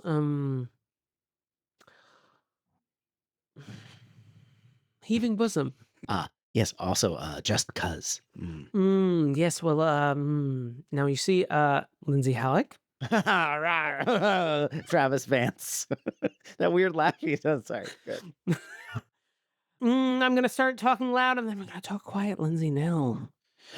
You had a Jeremy Powlen, but you didn't think if you should. And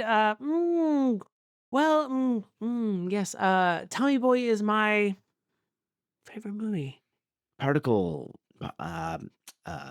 man. Yes, the supreme ruler of this podcast. Shit.